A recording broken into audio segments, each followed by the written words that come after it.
আসসালামু আলাইকুম প্রিয় বন্ধুগণ, দেখেন আমার হাতে একটি টেবিল ফ্যানের কয়েল। তো এই কয়েল আমরা রিপেয়ারিং করার পরে আমরা কিছু ভুল করে থাকি। তো এই কয়েল রিপেয়ারিং করা হয়ে গেলে হাই, লো, মিডিয়াম আমাদের যে সুইচে 3টা অপশন থাকে। এই সুইচের হাই, লো, মিডিয়াম আমরা কিভাবে সিরিজ বোর্ড দিয়ে সহজেই আমরা চেক করে বের করব। তো আপনাদের এখন দেখাবো যে আমরা সিরিজ বোর্ডে কীভাবে চেক করতে পারি। তো চলুন বন্ধুগণ, আমরা কাজটা সর্বপ্রথম আমরা সিরিজ বোর্ডে কর্ডটি সংযোগ করে নিয়েছি। এখন আপনাদের দেখাবো যে আমাদের যে কমন তারটা সেটা আমরা কিন্তু বের করে নিচ্ছি। দেখুন আমাদের কমন তারটা হচ্ছে লাল।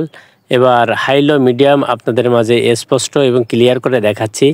আমাদের এই সিরিজ বোর্ডের যে 2টা তার আছে তার 2টা আমরা আপনাদের দেখালাম।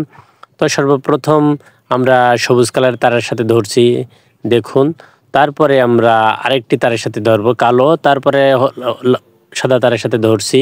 এখন আপনাদের পুরোপুরি বোঝানোর জন্য আবারও ধরছি, দেখুন লাল তারের সাথে সবুজ কালারের তার। এটা সিরিজ বোর্ডের বাতি কিন্তু আস্তে আস্তে জ্বলতেছে, যেহেতু সেটা লো।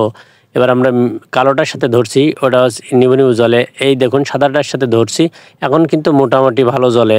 এই দেখুন যেটা নিবু নিবু জ্বলে সেটা 1 নাম্বার, যেটা মিডিয়াম জ্বলে সেটা 2 নাম্বার, আর যেটা ফুল মোটামুটি জ্বলে সেটা 3 নাম্বার। তার মানে হাই, লো, মিডিয়াম বাতি প্রথমে একটু আস্তে জ্বলবে, তারপরে আরেকটু জোরে জ্বলবে, তারপরে আরেকটু জোরে জ্বলবে। এভাবে কিন্তু আমরা 1, 2, 3 হাই, লো, মিডিয়াম আমরা খুব সহজে বের করে নিতে পারবো। এবং আমাদের সুইচে 1, 2, 3 হাই, লো, মিডিয়াম। তো বন্ধুগণ, ভিডিওটি ভালো লাগলে লাইক, কমেন্ট, শেয়ার করুন। আর আমাদের চ্যানেলে পরবর্তী নতুন ভিডিও পেতে চ্যানেলটি সাবস্ক্রাইব